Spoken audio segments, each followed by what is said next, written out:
hopefully one day British Athletics will sponsor Deaf Team GB, and maybe we'll be on the British Athletic channels like Olympics and Paralympics, and that is something that Greta and I want to do. We want to bridge the hearing world and the deaf world together, because we're the perfect representation. Exactly, it can be absolutely done. I think it can be done, and I think going to Hanover and representing GB and documenting my experience, I'm really hoping that puts a platform out there, a bit of recognition for other deaf people to get into the sport.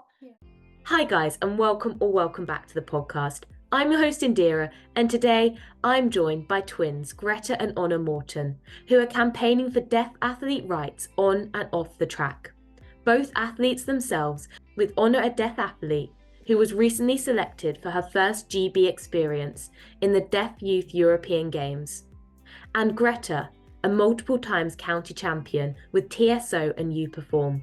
It's Honor's dream to compete internationally as a deaf GB athlete and be sponsored by a world-renowned brand. And in this episode, the two twins bring together the different experiences and challenges they've faced as athletes and individuals to shed light on the experience of a deaf athlete and draw attention to some much-needed conversations around inclusivity within the sport, how best to support deaf athletes and athletes with additional challenges. So much to learn from in this episode, and it will also leave you feeling nothing but inspired, motivated, and heartwarmed. Okay, let's get straight into this episode because these twins have a lot to say and a lot that's worth listening to. Hi guys, how are you, and welcome to the podcast. Hi, we're good, thank you. Yeah, very excited to be here. Thank you for the opportunity. Awesome. No, it's great to have sort of two of you. I mean, twins and Honor, you're deaf as well. So we've got kind of two unique angles to come at this episode from, which is really exciting. First things first, do you guys want to introduce yourselves? Let the audience know who you each are. Yeah, you want to go first? Yeah, so I'm Gretta Morton. I'm a sprinter and I compete for Leven Valley Athletics Club. I compete in the 100 metres, the 200 metres, and then when I move to indoor, usually the 60 metres, the 150 metres and the 200 metres as well. I'm Honor Morton. I am the deaf twin, and I compete over a range of distances from the 800 metres all the way up to the 3,000 metres, and I also do steeplechase. I also compete on the roads doing 5k and 10k for Leven Valley. Awesome. So you kind of covered the whole range of run events between you, basically. Yeah. Let's do a bit of everything. Was there ever a time when you were doing the same events, or did you choose to do separate events? How did you each find your way? I think sports day in primary school was probably when we found our strengths, because Greta would always win the sprints and I would just win the more endurance type events out of that was always my favourite part of the day. So the shorter races. That's how we found out, really, wasn't it? Yeah. We did compete in a few of the same events when we were younger in an athletics club that we first started at, Baron Fern Striders, and I was kind of like encouraged to do the 600 metres, but I always hated it. It was not my favourite event. Yeah, and I didn't really like the sprints, and I think that difference is probably what's really helped us to actually encourage each other, because we're not constantly comparing ourselves to each other. We've got very different avenues in athletics, and that actually brings us closer together, I think. Yeah, absolutely. Yeah, I was gonna say that's definitely an area to touch on, kind of how you balance that potentially sibling rivalry, but it sounds like life's kind of naturally sorted that one out for you guys. Although it does come out in other areas, because we are so separate in our athletics, it gives us a chance to encourage each other and support each other. But then when it comes to academic and like everything else outside of athletics, we are quite competitive. Yeah, very, especially in when you get your grades back from your tests, it's like who beat who, what was the mark difference, and why did one of us get a higher mark than the other. So we do get competitive with each other in a different way, which I think is quite fun, really. Yeah, that makes a lot of sense. I mean, being twins, do you ever kind of think that if one of you achieves something, then the other one of you would be capable of that in a different circumstance? Or I think we're always there for each other. So in our highest moments, we're the first one to congratulate and say, well done, you deserve it so much, because we know what we go through in our training. And like even on the lowest moments, we're there to pick each other up and then go again tomorrow, as we always say. It's a new day, the sun will rise again, and you just got to keep training. Absolutely. And it kind of, we encourage each other to kind of like level up in a way, like, oh, well, if one of us has done really well in that way, well, we'll help the other one to do really well in that sense. And just constantly building on each other, which is a really nice relationship to have. Yeah, we trust in the process, and we know that we're always going to have our own little dips and our own little highs, and it just happens at a different rate. Because the journey's not linear, and if everyone was doing the same thing at the same time and improving at the same time, it wouldn't be as exciting, would it? No, if we both achieved the same things, it wouldn't be as exciting, would it? No. Yeah, wouldn't be able to cover the whole range. No, that's so great to hear, and a really mature kind of mindset to have at the same time. And you talk about trusting in the process. Is there something that's given you an experience that's led you guys to have that kind of, mindset of, let's go with the flow? I would say because we were born quite when we were babies, like we were born 28 weeks. So we've always been, I would say, younger than other girls in terms of development. And our dad, who helps us out with our training and puts a lot of time and effort into us, he always says, you girls will be here for the long game. You're always going to be here for the long run. Like, don't panic that you think you're behind now, when in the actual reality you're not. You just kind of, you're going on your own path that's different to people who have maybe had that little bit of a head start in life. Because we started quite late in the sport, actually, really. We were about 9 or 10, I think, which for most athletes is considered quite late. And we didn't really start properly thinking, oh, we really want to do something, amazing with this sport, until after lockdown, and that's when the training really ramped up. So I think for us, it's always been, let's trust in the process and give ourselves that opportunity that we don't need to achieve everything right now. Because if you achieve everything too early on, our dad always says, you'll get bored of it. You've got to have that long-term goal in the future that keeps you working and getting up every day and knowing that that's the reason why you're training. So I think it's a really good mindset that we've really adopted, especially, when you get to your teenage years, puberty hits, and I think there's a lot of research that needs to go into it, but a lot of female athletes do struggle. And I think you've got to actually accept that you are probably going to struggle a bit and have a dip. And that's okay, because you can go again when you're 18, 19, 20, and you start really growing as well. I think from a personal experience as well, you do get that internal kind of panic and like, oh my gosh, time's running out, I might not get to that goal that I've set for myself that's probably not realistic for where you're at right now.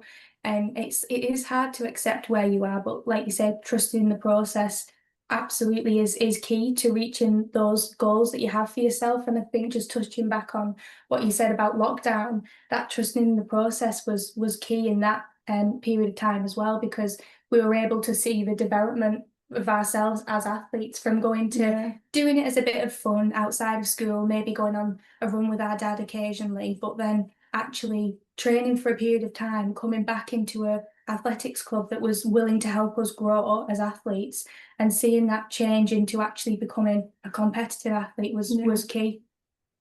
Gosh, no, so many great points touched on there. And it is great to see you guys at your age having such a mature mindset, having that long-term view, because it is so, so important, and it is so, so true. And there are humps in the road, and puberty does hit hard.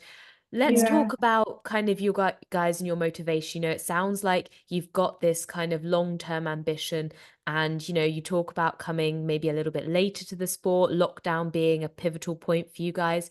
Why was that the case? And at what point did you decide you wanted to take this seriously? I think it was coming back from lockdown, actually. We both kind of just said to each other, like, let's do this. Let's actually give it a proper go and see where we end up with it. I think it was always in the back of our minds before lockdown that, we want to keep going with this, but we never trusted in ourselves enough, I don't think. And I think going into lockdown, we were doing running, we were training, whether it was hard sessions or easy sessions, we were out every single day. Weren't we? And I think that really led us to going, if we can do this and stay consistent, maybe we'll see some real progress. And I think that's why I think it was that excitement of, oh my gosh, right, we've actually seen a little bit of progress and a little bit of positive change. Let's actually see how far we can go with this and see what else we can change and get better at. I think it was that excitement of, we can go somewhere with it. I think the defining moment for us, why we really wanted to carry on running, is probably actually getting through the hardest sessions in lockdown. You know, we were running on the beach because we live near the beach. So it's a lot harder running on the sand. And we thought, do you know what? If we can do this, if we can get through these really tough beach sessions, we thought, maybe running on the track will be easy. So we were wrong, but that's what I think really helped us to go, we can do this. Running is hard. It's a really hard sport because it's so individual, but actually it's such a big community. And if you trust in the people around you. And if you allow yourself to be accepted into that community, because at first it can be really daunting, like, oh gosh, everybody here is so much better than me, you know, I've done nothing compared to what everybody else has done. They've got so much experience. But linking back to that trust in the process that we talked about before, you know, you do have a place in the community that you want to be a part of. And I think you have to believe in yourself enough to be able to take the first step, which is the hardest, because for us after lockdown, it was that first step of, right, let's take this seriously.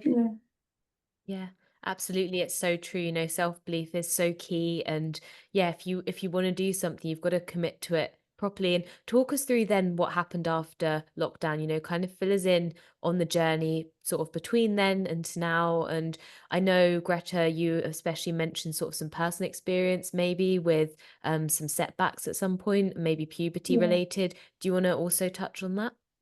Yeah, so I would say the last 2 years have been a bit rocky for me in terms of there's been a few changes to how I approach my training. So I was diagnosed with non-diabetic hypoglycemia about a year ago, and it's still under some investigation.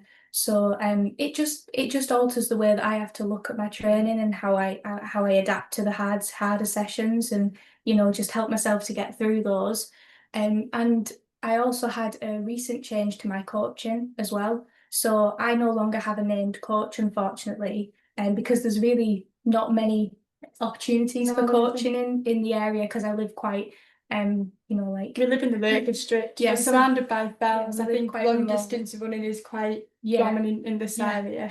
So I did find it hard to like get on board with a bit of coaching and things like that. So I'm now part of Team TSO, which has been incredible. It's a scheme run by Joe Ferguson, and he helps athletes like myself who have perhaps had a bit of a tough time with competitions and training and just understanding their body and what works best for them. And it was at that point that I joined Team TSO, and the progress has just been brilliant, really, to be honest, not just from a physical point of view, but from a mental point of view of how I'm approaching training. I've got a deeper understanding about what sprinting actually is, and I'm learning things constantly, which is really exciting for me. And it's just been brilliant. I can't thank the team enough, because as much as they're not like hands-on and in person, it's like constant video calls, like they review all my footage from training, and they're constantly keeping me updated as to what my next schedule is going to be, and just communicating all the time, which has been great. Because like I say, the last 2 years have been a little bit rocky for me. I went through a period through my GCSEs where I was this vicious cycle of like wanting to compete because I felt like I trained extremely hard, but not recognizing the other pressures that I had on myself as well at that time with doing my GCSEs. And it was like, all right, I really, really want to compete. Let's get out there. Let's get on the start line, get into the start line and just freezing, like having no self-belief at all. And then feeling embarrassed about my performance, and then going, right, okay, I'll be ready for the next competition, and the next week coming and the same thing happening again. And it was just in a vicious cycle that I couldn't get out of. But really joining Team TSO is what's kind of helped me look at the competitive situations and training and everything to do with sprinting in a completely different way. And it's been really pivotal for me, and I've just really enjoyed it as well, which has been great. You always want to enjoy what you do, don't you? So yeah, it's been really nice to see some light at the end of the tunnel and just start seeing some progress again, and get me excited for what's to come in future competitions, which I've not been excited about for a little while, really. I think like it was really hard seeing you train so hard, but you know, you were getting to the point where you were passing out and you were like, it wasn't right what you were going through, but none of us knew. And a lot of it was that GPs just thought, oh, it's just your periods. It's just, you kept fobbing her off. And I think that's what made this diagnosis something that we can say, oh, right, we finally know what's wrong. Know how to manage it. But we know how to manage it now, which I think is brilliant, because you're turning up to training, you've got what you need, and now you can actually complete those sessions, which gives you so much confidence. And it'd be great for everyone else to see you back to your old self again. Because we've missed you, but you know, and it does knock your confidence, doesn't it? Not knowing what's wrong with you, and then like facing these setbacks and just going, oh, is it just me? What am I doing wrong? And like you're constantly self-analyzing, which can be crippling in the athletic world, you know. So to have something that's helped me to move on from that and to just pick up back that joy and excitement that I find so much from sprinting. Yeah. Absolutely. I mean, you've kind of touched on so many points. There's so many valuable ones. And I mean, firstly, enjoyment and curiosity are two very important factors in it. And I think when you talk there about sort of maybe being dismissed or struggling to get sort of answers for something that doesn't feel right, you kind of bring a point where I think a lot of female athletes probably fall into the category or maybe the trap of being quite ambitious, kind of assuming, okay, it must be me. Let me just keep trying and working harder, doing more, when sometimes actually there is an answer and there is steps that can be taken. And for anyone who's not familiar with your diagnosis, but maybe has a similar situation, do you have any sort of things you'd want to say to someone in a similar position to you, and maybe how you've been able to work with the tools you've got? Yeah, I think the first thing would be to not be so hard on yourself, because you do find yourself going, oh gosh, why is it me? But there's so many people out there who are going through the same things as you and who are struggling and who face their own setbacks. And I think you sort of have to take a step back and look at the wider picture and not compare yourself to how well someone else is doing, and just go, we're all humans, we all go through difficult phases in life. And I think appreciating where you're at that point in time, because when I did get my diagnosis and I'd had like a year of uncertainty and panic around what was happening and why I was going backwards in my training and competitions, you just kind of have to accept where you're at, and that is really, really difficult to do. But I think having the support network that I had it was crucial to just being able to be present in the moment. I think if you're not present in what you're doing and what you're trying to achieve, you'll always panic about what you're not doing, which sounds so simple, but it's not. So yeah, I think if someone was going through the same thing that I went through with you're not getting answers, you're struggling to understand what's happening, just kind of take a step back and look at the bigger picture and try to put things in perspective. I think perspective is a brilliant thing, and also find somebody like I had who will listen to you till you've talked it all out until you feel better. Many hours spent talking. Find a support network that you'll confide in and that will help you get there, and just kind of appreciate that it's not going to end. You are going to get some answers, and you know you'll come out the other side of it, and you'll be thankful that you stuck it out through the hard times. You really will. Yeah, no, those are some very beautiful words, and I'm sure a lot of people listening will take a lot of inspiration from what you said. And it is so true, you know, being present and sort of managing your expectations to be in alignment with the situation you find yourself in is absolutely the kind of only way forwards. But as you said, such a difficult thing to do and something that so many people struggle to do. But yeah, you talk there about the importance of that support network, having those relationships in place. And I guess that's potentially part of what you've got that's so special as two twins kind of embarking on this kind of joint mission together to see how far you can get. It is. Yeah. A mission is a good way to put it. It is. We usually say it's like a little adventure that we both get to be I think on. it's just such a special gift that we have. It is. That we get to, you know, we wake up 5:30 in the morning, but we've got our separate training programs, but like I tend to be the early riser, don't I? So I'd be like, right, I'm going for my recovery run, or I'm going for this session, and she'd be like, right, I'm going to get on with mine too. And we help each other in different ways. Like if one of us is tired, we'll make sure that we push the other one. Come on, you've got this, you can do it. I mean, you definitely helped me through those core workouts because I hate doing core. Yeah. But, Honor's not really keen on the gym aspect of. I'm not. I will avoid the gym as much as possible. Yeah. But having that journey together where we can push each other, but also like congratulate each other at the end of a session. Yeah. We know that we have our own mental blocks, but we make sure that we talk through them. Yeah, I think it's nice to just know you've always got someone in your corner. I think some people often find themselves quite alone in the sport because, like Honor mentioned just quickly before, that athletics is really an individual sport. You might have your team and you've got your coaches, and that is brilliant. But on the day, it comes down to you. But having a twin, which I'm so lucky to have, it doesn't really ever feel like you're on your own. You've always got someone there who's going through it with you, and they're like the other half of you, really. So they kind of know and appreciate what you're going through. We always say that, don't we? And like, especially when you're in a competition and you're on that start line, it's you against everyone else who's on that start line. But I know that at the end of that race, whether I miss the goal that I've set for myself or whether I achieve it, Gretta's always going to be there for me. Like, she's always the first one I see when I come off the track. And you're there ready to just give me a hug no matter what. And I think having that, like, confidence in it's okay if I don't do well, like I'm gonna wake up again tomorrow, we're gonna do the same training sessions, we're gonna keep trying, and we've got each other through it. So we've never really, I guess, felt isolated, have we, at all in the sport, where I think especially as a female athlete you might start to feel isolated as you're going through your own like personal struggles. But to me and Greta, we don't have them, do we? We don't have our own like individual struggles because we share the we kind of put them as a collective. Yeah, like you say, we share the load, don't we? We just make sure each other are all right, and then training goes all right, which is nice. Yeah. I mean, they say a happy athlete is a successful athlete, and it's so important to have people in your corner and people you can trust. And Greta, I'm keen to touch on as well, you mentioned a little while back about kind of being in that vicious cycle and how maybe the work you did with TSOs helped you to move on with that, along with some of your own realizations. For other people who are maybe struggling with some setbacks, stuck in a cycle, is there anything in particular that you can pinpoint that really someone could put into practice to try and break out of that cycle in the same way that you did? Yeah, absolutely. I think for me, journaling was key.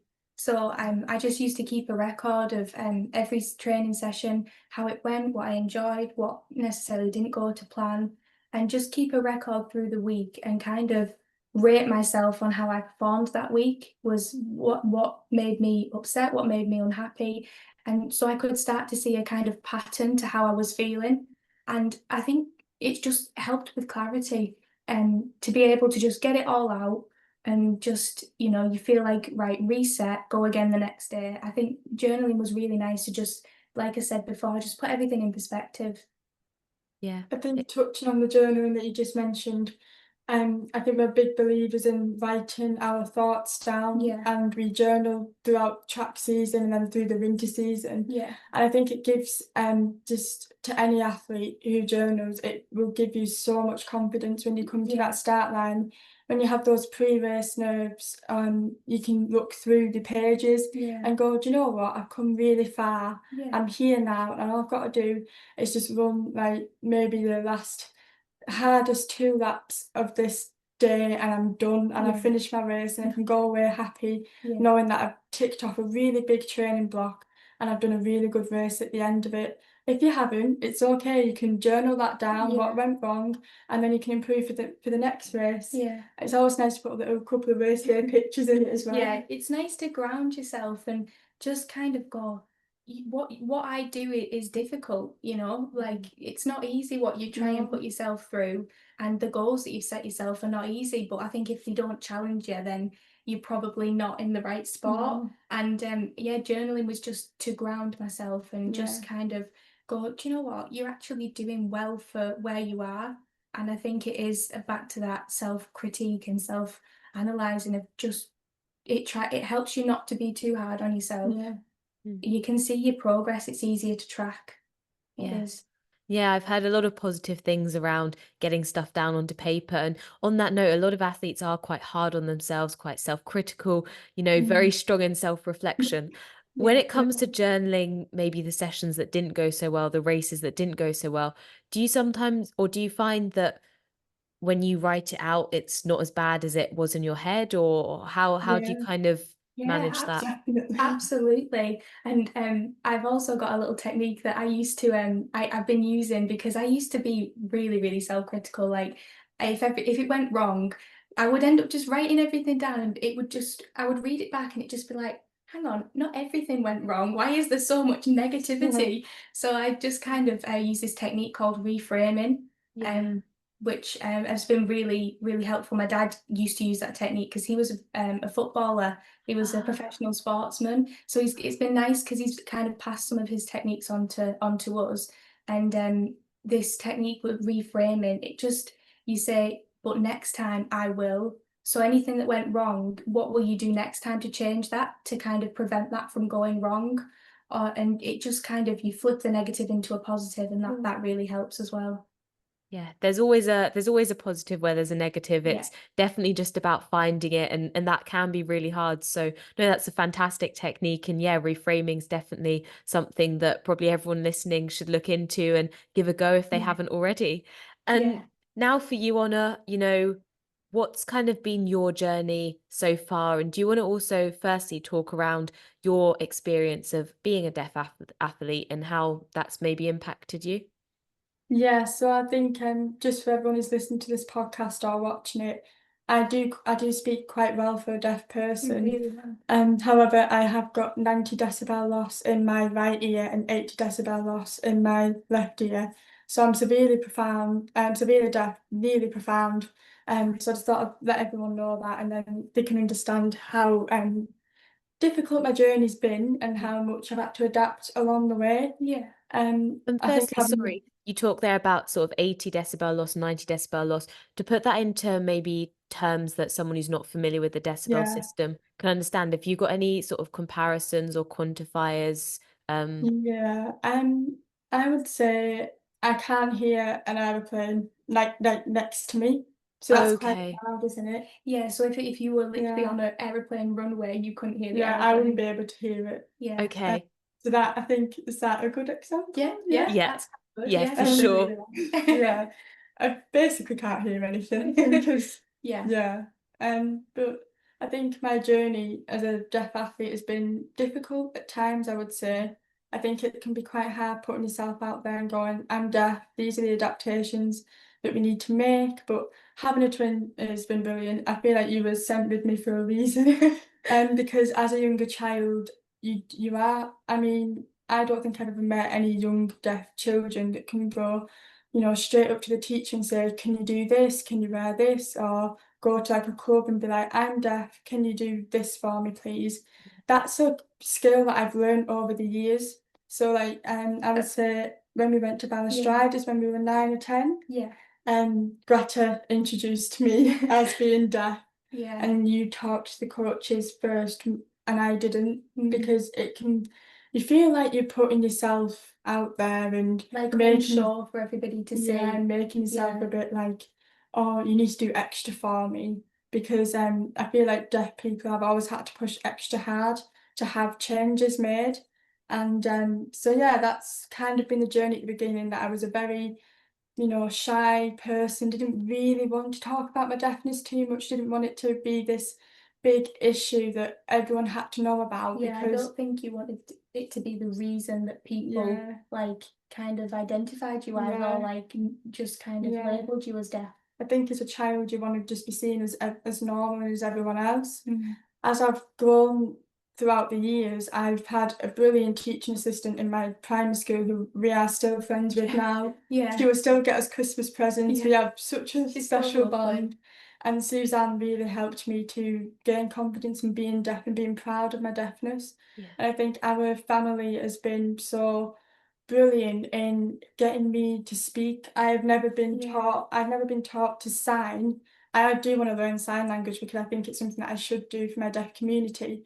But having that same opportunity as Greta to go to secondary school in a mainstream secondary school, to go and compete in the same sports as Greta, I think for me, I think a lot of deaf people probably resonate with this if they're watching this, is team sports are a daunting thing. Yeah. Having that prospect of, oh my God, I've got to play with all these different people.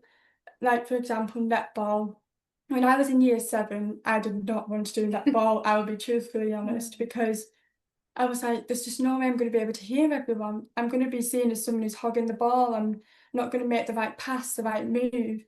But our PE teacher was absolutely brilliant, and she not only encouraged us in running, but encouraged me to actually go and develop confidence in being able to do a team sport. And we ended up doing so many different netball competitions. She got us into all sorts after that. Once she got you on board, she was like, right, that's it, you're doing everything. And I think having people in your life like that who will support you is something that every deaf person needs. Yeah. You know, she would wear the radio aid, which is a device that I use in education, so that the teacher will wear it and it will go straight to my hearing aid, so that it just amplifies the voice a bit more, so that I can hear them in like classroom settings. She put the radio aid on and she would commentate the entire netball match to me. It was brilliant. She'd have hand signals going down when it was like the whistle had been blown, because I can't hear the whistle. And she was so pivotal in like getting me to go, I can be confident. Yeah. I can talk about my deafness, because actually what I found is 99% of the time, hearing people do want to help you, and they will try, and you've got to push and make those changes. But that's only due to a lack of awareness. Yeah. And then just going on to like being as a deaf athlete, there are a few challenges that I have encountered, but I've got such a great coaching team at Leven Valley. I've got James Bailey, I've got Ian Jones, and I've got Stephen Ledbetter, and they are brilliant. What they do for me is brilliant. Like, I can't thank them enough. You know, I communicate with them and I message them, and when we've got a training session, like, please can you just let me know what's the session, because if it's anything that's to do with timed reps, for example, it's like 3-minute repeats and then it's like a 90-second float recovery, I can't hear the whistle, so I will have to like time my watch to make sure that it's the same as what the whistle's going to be blown at. That's just so that I can take part in the training session the same way that everyone else can. Something simple but so inclusive. Yeah, and like doing running drills, for example, I'm a very visual learner, so it will take time for me to understand new drills or new techniques. Watching people do the demonstration first before I do it has been something that I've always found really, really useful. Yeah. And then coming into the winter months, the radio aid isn't brilliant for using outside when it's raining, because it'll just like get damaged, and I'll have to put a headband on to protect my hearing aids because they're not waterproof. That can be quite challenging, being on an open track with the wind, the rain. If I have to, I might have to take them out, which then is complete silence for me. Yeah. But luckily, I do rely very well on lip reading. You're very lucky to have people around you who understand that. And Gretta's at the track, so if worst came to worst, like, coaches will go to Gretta, because I can lip read Gretta the best. Like, a lot of people, if you see me watch Gretta's face, it's literally I'm just lip reading. But I've grown up with Gretta, so her lip pattern is something that's very familiar. So Gretta will relay a lot of things to me if we need to. Write things down, that sort of thing. But there's been a lot of challenges, but I'm so grateful that I get to have those challenges, because I get to speak about them, and then I get to educate hearing people and even deaf children themselves to be confident in yourself, and you're not putting yourself on anyone. You know, everyone wants to help you. And go and join that team sport, because there are people there who want you there and want to help you and are willing to make those adaptations. So don't be me and think that you can't do a team sport because you'll be seen as someone who's being selfish because you're not hearing you the players. Go and do the team sport if you want to, or go and join an athletics club, get yourself in an environment, because that environment is ultimately what has helped me to become so confident as a person that I am today. Like, I would never believe, I couldn't imagine myself sitting on a podcast going, I'll speak and just talk about it all, but I am, because running has brought so much for both of us, hasn't it? It's given us so much.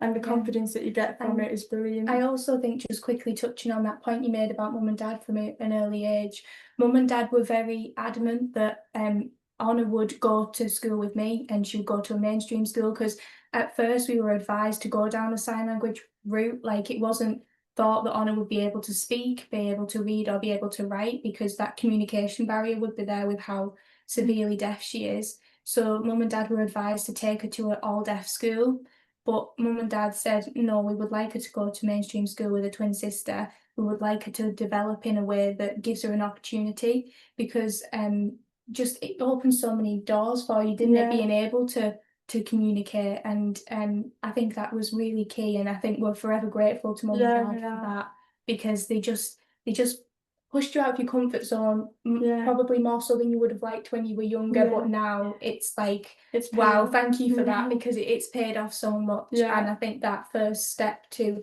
no, let's try and, you know, help her to go to school with her sister and give her more confidence in that respect has made you who you are today. I think it's been the perfect balance of being in a deaf world and then being in a hearing world, and I get to experience both to a great degree, and that has helped me, I think, to be able to do so well in athletics and go to these competitions where I am competing, you know, against hearing people. I am at that slight disadvantage, but I get to go and compete in the deaf competitions too when I hopefully continue in the sport and get further like recognition and go international hopefully. And I think that is something that I can't thank my parents enough for, or, you know, my PE teacher in secondary, Suzanne in primary, because those people along the way, they're what really help you. And having that has just been brilliant for me. I can't very lucky to have that. And you, of course. Thank you. Yeah.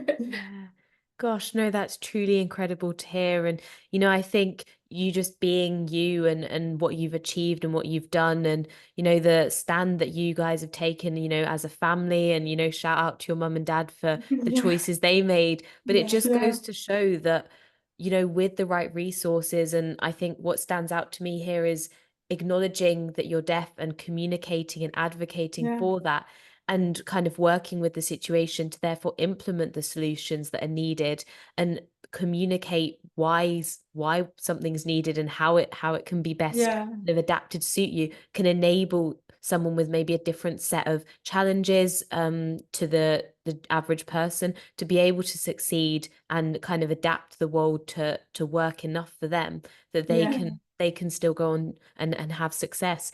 And so some of the challenges that you've given us insight into, you know, for example, team sports, that's something that, you know, to someone like myself who hears, I wouldn't have kind of thought about that element of maybe not being able to hear, and, you know, having the game commentated to you, whilst a brilliant kind of workaround, it's also a completely different way of thinking. You know, you've got to process the words you're hearing, work out the directions, and in that time the ball could have moved. You know, that's going to require an insane amount of processing power, you know, just the sheer energy mentally that's required for you to compete at the same level.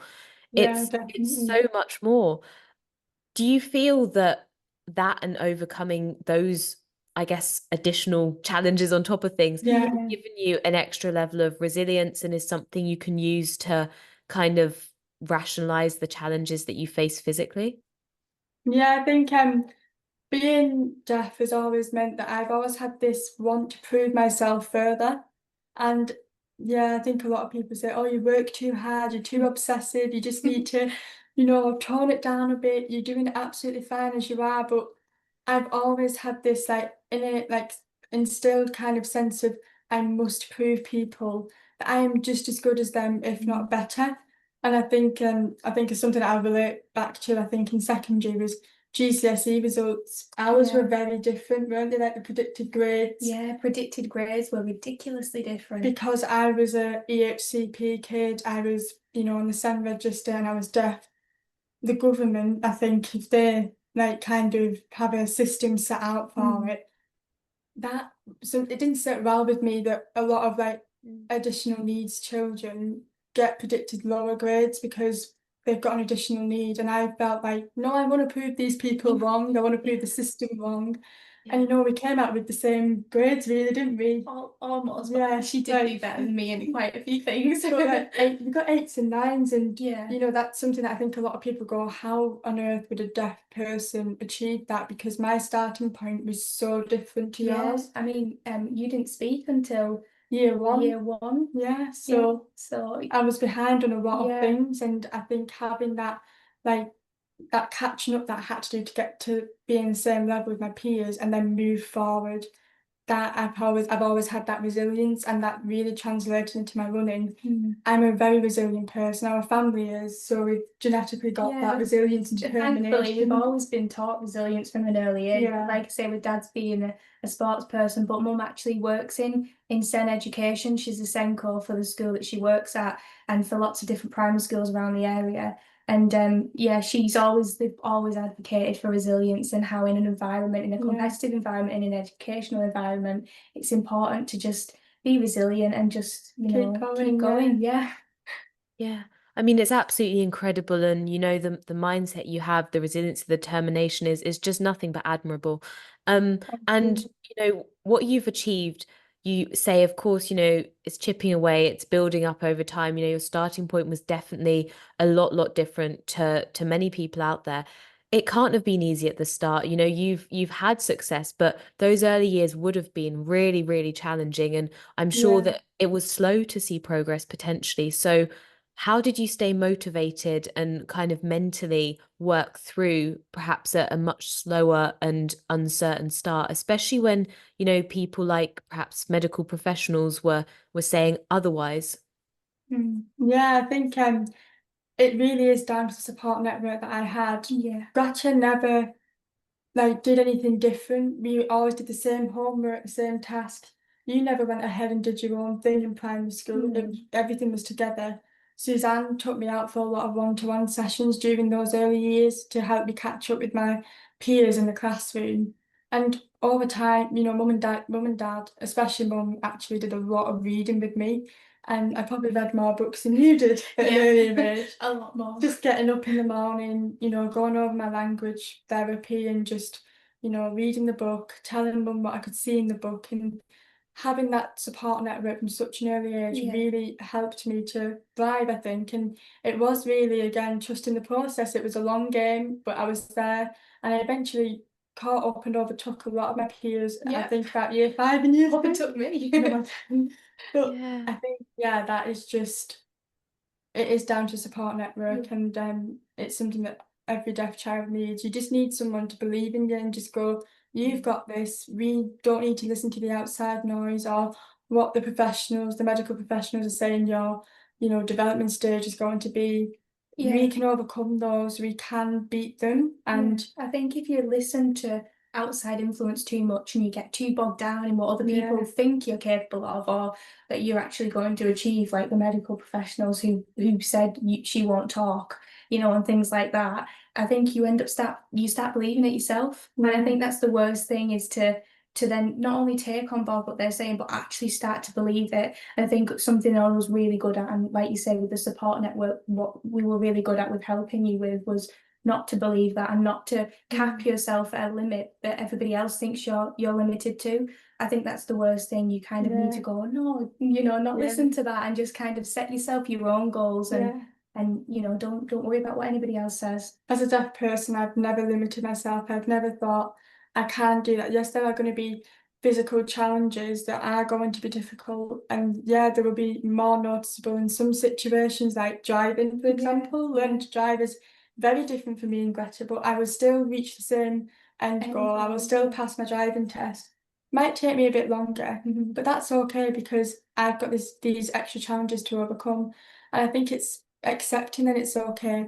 We are not invincible. We can't hear anything very well. Maybe we can't hear certain frequencies or levels, but do you know what? We can still do the same thing that you can do. We'll just have to do it a different way, and that's okay. And maybe take a bit longer, and take maybe a different path around it, but you're still reaching the same end goal, and it's important to keep that end goal in mind, isn't it? It really is, Yeah, no, I mean, it's just great hearing you speak like that, and just so inspiring.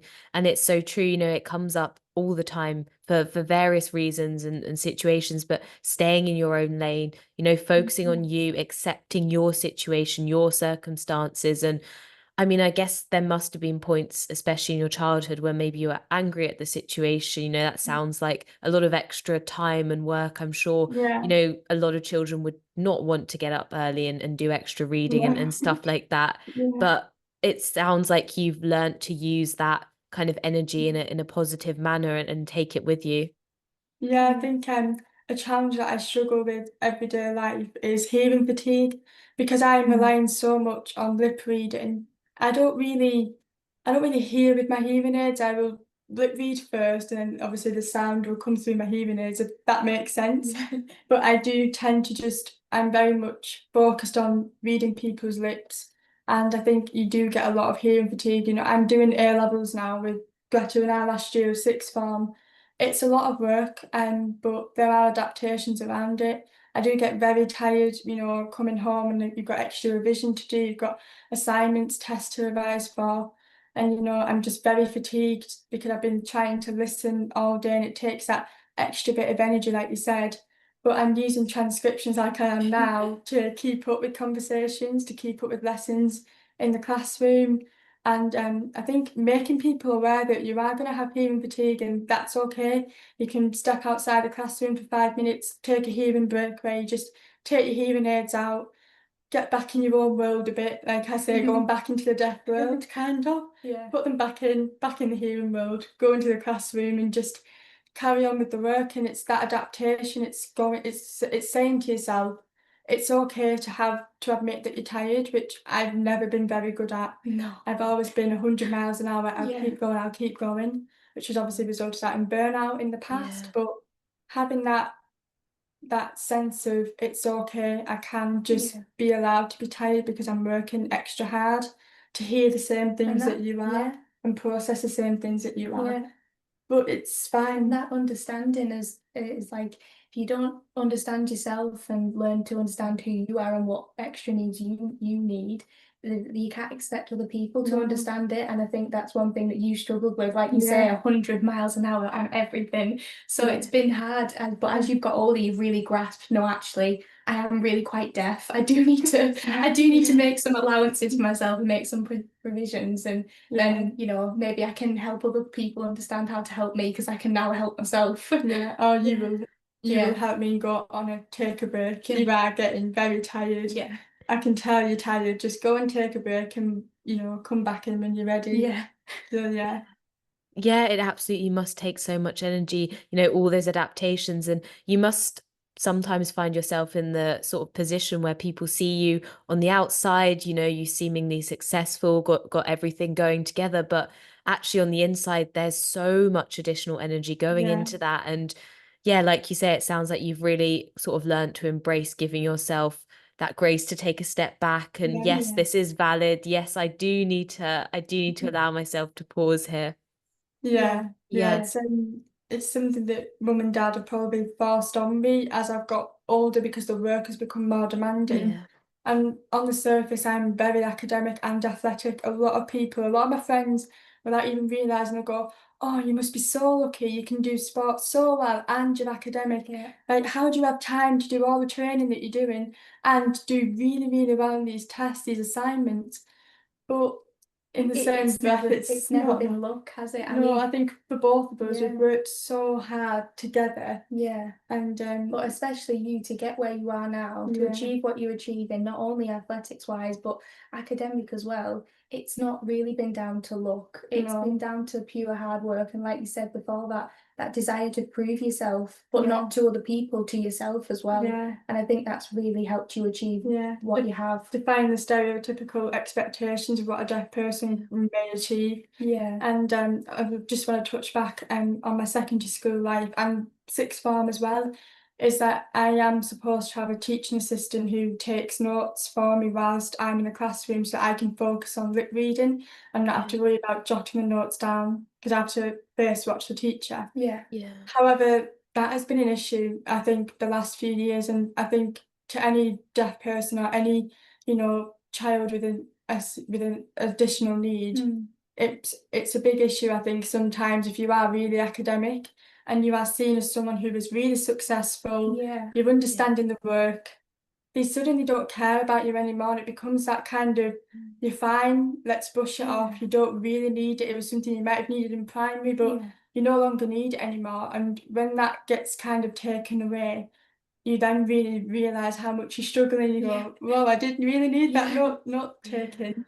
And I think just touching on that, it's all about the support system. It's about having those adaptations, and people kind of take me as someone who, I'm not really that deaf. I'm hard of hearing, but I'm not. I am very deaf, and I have had to work really hard to It's usually, oh, she's not that deaf. Look, she's understanding what I'm asking her to do, and you know, she's she's doing as well as her sister in school. It was always, especially when we were younger, like, oh, she'll grow out of it. You know, she's not really that deaf. She'll learn to cope with it. It's just a small thing, which it's not really a small thing. It is a barrier, and but one that you've learnt to cope with, and you know, use to your advantage in many ways. I'm very grateful to be deaf. I think it gives me such a brilliant platform, and I really want to help inspire deaf children to be confident in themselves and to remind themselves that they are brilliant in what they're doing. I don't think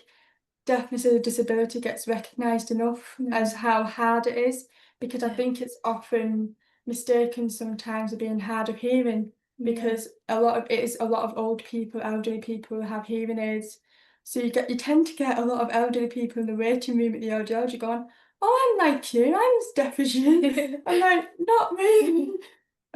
So we do laugh about that. We do have a giggle, don't we? Yeah, because our gran's hard of hearing, bless her, and she likes to compare hearing aids with you when she comes to visit, doesn't she? But it's just reminding yourself that you are brilliant in what you are doing. Go out there, don't be afraid to put yourself out there. And we have got to meet people a lot. We have got to meet a lot of them halfway, but if you keep asking, explain to them what your adaptation that you need, what little adjustments you need, it really will just empower you. Yeah, you'll find that they're willing to meet you more of the way than you probably expected. Yeah. No, I'm so glad you brought that point up there, and it's something that easily can fall by the wayside. So I think it's fantastic that you touched on that point, that kind of dilemma of people sort of starting to dismiss the disability as you kind of put in the hard work to compensate for it, when, you know, very much there is that hard work going in. And in terms of your athletics, then, you know, how this is translated across some of the kind of skills and resilience you've built up. You know, recently you got your first GB vest. Do you wanna talk us through that moment and what it meant to you? It honestly means everything to me. I think it's really just a bit of recognition for myself and to the people that have supported me, that we've been doing something right all these years. And that I'm finally kind of seeing the hard work pay off. I had a brilliant season last year where I PB'd in every distance, and it was so, like, the progress from the season before to this one, it's just been astronomical really, and it resulted in me getting my first call up to represent Team GB at the European Deaf Youth Games in Hanover, Germany next year. So that's going to be something that we're really looking forward to in 2026. We are really wanting to use this as a platform to kind of push deaf sport out there and go, look at what we do. There is this brilliant community out there from all over the world of all these deaf people that come together to celebrate something so unique. It's the Silent Games, and I think it'll be the best competition that I'll probably ever do in my whole life. You know, getting to race against other people without my hearing aids in, and that's going to be a bit of a challenge because I haven't done that. I'll have to start training without my hearing aids, but it's going to be so special, and me and Greta want to vlog it when we go out to Hanover. That would be nice. I'll be the camera woman. Just to give an insight into what the Deaf Games is like, because I personally don't know, and this will be my first international games. But I think it's often an underlooked part of the sport as a whole. That you've got the Olympics, you've got the Paralympics. They get so much funding and kit from British Athletics, don't they? And we don't get anything at all from the government. Everything will be self-funded. We'll have to look at ways to fund ourselves to get on the plane. Obviously, mum and dad are going to want to come too. So we're going to have to think as a family, hotel, plane, everything. Kit will have to, GB will probably have to create their own kit, and then we'll have to buy it ourselves. And I think there's something that saddens me so much about that we don't get to show deaf children just that there is a place for them in the sport. That when you see the Paralympics, like last year in Paris, It was brilliant. We had our first ever deaf presenter on the telly during the Paralympic Games, Roseanne Ellis and Jodie Armsley, who were both deaf. But what really saddened me was that there was no deaf category in the Paralympics, and I think that's something that we're saying to the society, deafness isn't a disability. It's not something that everyone needs to be aware of. When the Paralympics comes out, it is such a big event, and everyone in society who is able-bodied starts appreciating how much these athletes have in their journey. You get to hear snippets of stories from different athletes and what they've been through, and then people go, oh wow, they're so amazing. And it gives children who have the same disability someone to look up to, which is amazing. That's all a little child needs, isn't it? Everything, you know. I never grew up with a deaf Barbie until I was 17. I got my first deaf Barbie. It's things like that that really do representation. Representation on the screen. And I think hopefully one day British Athletics will sponsor Deaf Team GB, and maybe we'll be on the British Athletic channels like Olympics and Paralympics, and that is something that Greta and I want to do. We want to bridge the hearing world and the deaf world together, because we're the perfect representation. Exactly, it can be absolutely done. I think it can be done, and I think going to Hanover and representing GB and documenting my experience, I'm really hoping that that puts a platform out there, a bit of recognition for other deaf people to get into the sport. And then therefore hopefully it'll just stem into being something that everyone will take stock of and go, this is something that needs to be done. And maybe in the next 10-20 years we'll see deaf athletes getting sponsored by brands like Nike, Adidas, New Balance, because that's my dream. I want to be a professional deaf athlete. I want to run for a living. But will I be seen as good as someone who is like one of the best junior athletes in the hearing world, going off to their world champs and their European champs?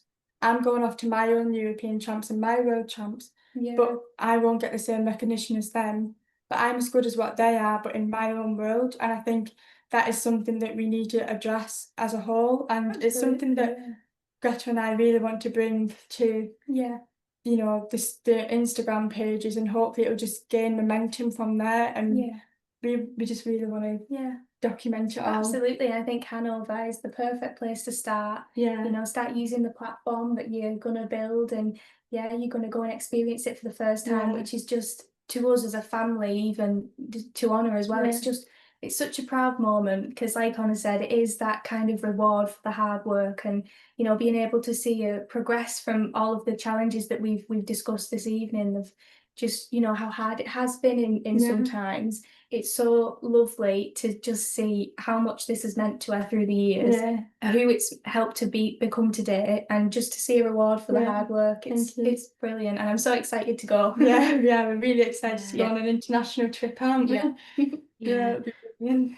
No, honestly, it's amazing to hear. And, just speaking with you guys today is been so touching for me, so inspiring, what you guys have achieved together, and the relationship that you've got that kind of underpins everything is honestly just next to nothing. And it's really quite, baffling when you think about it, that there is no category for deaf in the Paralympics, and there is a separate games, a kind of Deaf Olympics, and it doesn't make sense. And I think today what you've done so well is put into perspective the challenges that someone who's deaf faces, in particular things like the additional energy required. That's energy that you won't have for training potentially. It's the small things, the having to think differently, and it is something that should be recognized. The Paralympics, you talk about being there, being that representation for maybe a deaf child, and representation's a term that gets flung around it for EDI purposes, but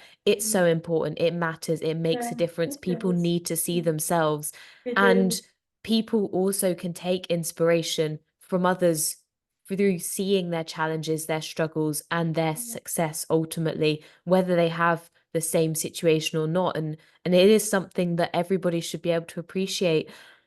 You talk also about kind of the sponsorship disparity, and stuff like that's just, it's not okay. And it's stuff that does need to change. And, it's people like you guys sharing sort of your journeys together, and showing that, things do need to change.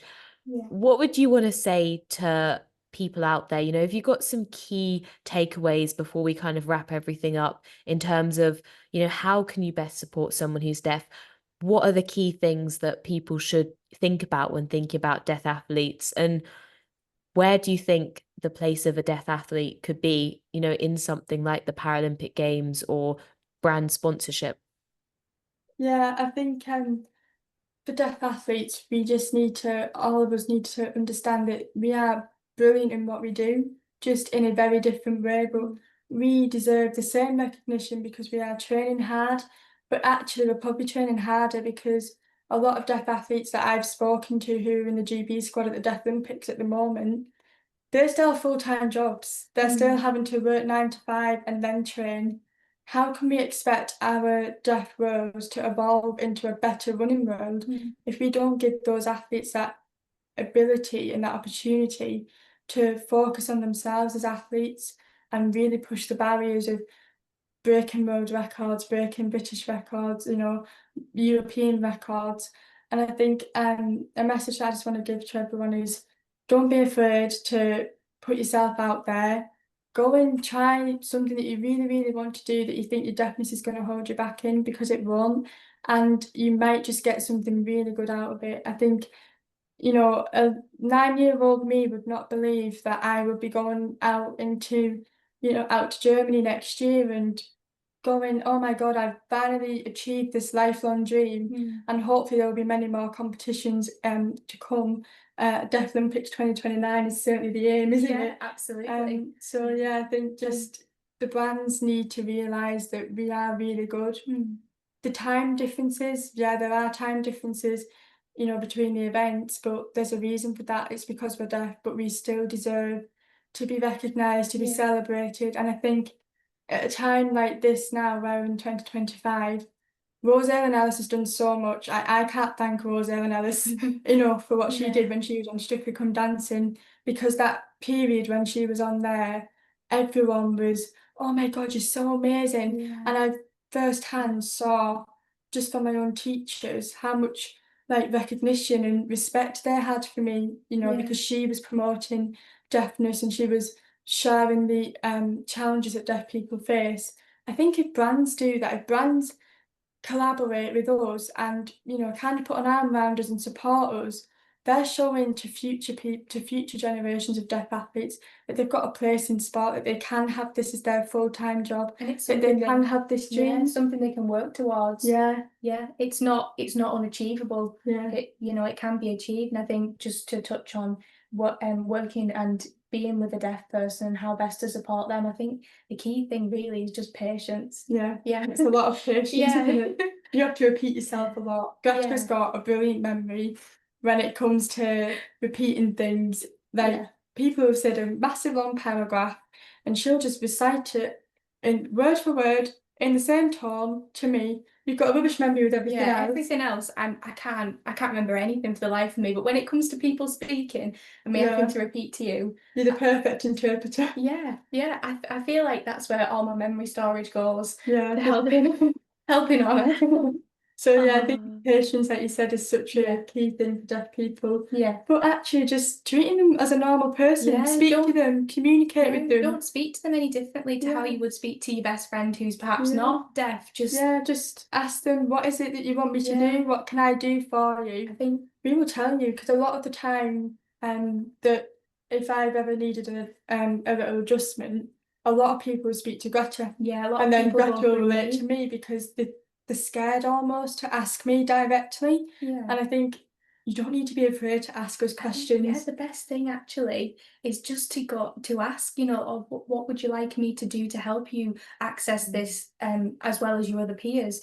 I think asking is the best thing to do. Shying away from it gives that person a feeling of, oh gosh, why are people scared of me? And that isolation kicks back in, which is not what you want to do. And I think just ask. It's best to ask, and then you'll know then if you ask, and you appreciate it more, don't you, when people ask you questions about it? Oh, definitely, because deafness is that kind of disability where it can be very isolating. Because I personally don't know a lot of people that are deaf. I think because it's very much individual, because there's very big spectrum of deafness from, mild to profound, and along that line, it there's varies different, with people, doesn't it? There's different frequencies, different tones that people can hear. So it's very individual. So you do feel very isolated, especially if things are going a bit wrong and you're very fatigued with your hearing, and then maybe teachers aren't putting the captions on and you've got to fight like mad to get captions in sixth form. I'm like, just please put the subtitles on. No, sorry, they're not on. Play the video anyway. And that becomes very isolating. That's when you feel very singled out. And I think it's just asking, do you want me to play this video even if it hasn't got captions? I will say no, because I can't hear videos without captions. And I think it's just acknowledgement. It's that acknowledgement going, I don't really know about your deafness, but I want to know. I think that willingness to want to understand really goes a long way. Yeah, absolutely. Yeah, curiosity is key, and communicating about it and giving someone that opportunity, and like you say, it's such an individual event, for any given person with any form of disability or challenge. So no, thank you so much for everything you guys have shared today. You're truly inspiring, and what you've achieved and what you've achieved together, and how you talk about each other and with each other is just beautiful. And a final kind of, if you want to just give a final sentence to finish things off, what's the number one thing that each of you would like someone listening to take away from this episode? You want to go first? I think don't be afraid to bet on yourself. It's okay to go, I can do this. I will get there no matter what it takes, no matter the hardships that I might go through, the adaptations I might have to make. Don't be afraid to believe that you will get there. I think patience and acceptance goes hand in hand with that. But don't be afraid to bet on yourself. No, I absolutely love that. I think a quote that I've always lived by, and want every disabled person out there to live by, is having a disability is all about what you can do. And I think really grab that with both hands and just run away with that quote and go off and do brilliant, amazing things, because you really can. And there is a place in society for you. You will be accepted, so don't be afraid, and show people what you can do.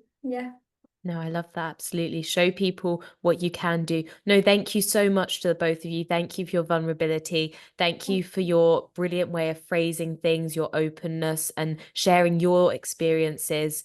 Thank you. Thank you so much for having me. Thank you so much for the opportunity. My pleasure. So that's it for today. Thanks for listening. I hope you enjoyed today's episode. If you did, be sure to rate, subscribe, and leave a review. This really helps to get the content out there.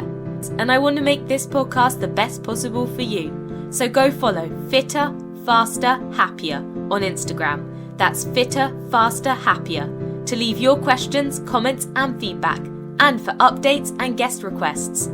All the best for the week ahead, guys. Run happy, live happy, be happy.